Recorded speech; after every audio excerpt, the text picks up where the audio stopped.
For an African to visit a European nation, an ordinary African, to visit an European nation is like, let me give you an example my teacher used to use. It's like trying to milk an elephant because of the visa process. However, for a European to visit an African nation, most of our nations, it is like a walk on the beach. It's like going to have a cup of tea. But then that is not the problem. The tragedy is that now for an African to visit a fellow African within the African Union, the visa restrictions in many of our nations, among us, between our brothers and sisters, is like trying to brush the teeth of a crocodile.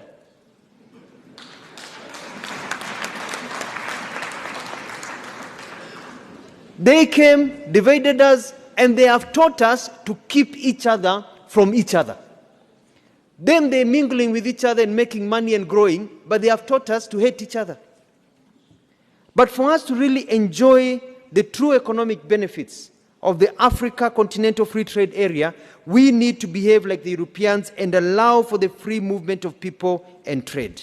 To this end, in our contribution to this continental aspiration, Kenya is committed to progressively, and we are moving very fast by the end of this year, to abolish visas to citizens from African Union member states to make it easier to invest and do business in Kenya and across the continent.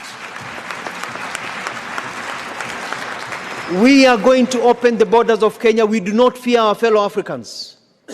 Come, travel to Kenya. Live, do business in Kenya. Trade, make money in Kenya. And we hope we'll get reciprocity with the rest of you. Let us open our continent so that we can make money and live together. Let us remove the shackles of colonialism that are still embedded in our heads and be able to move forward.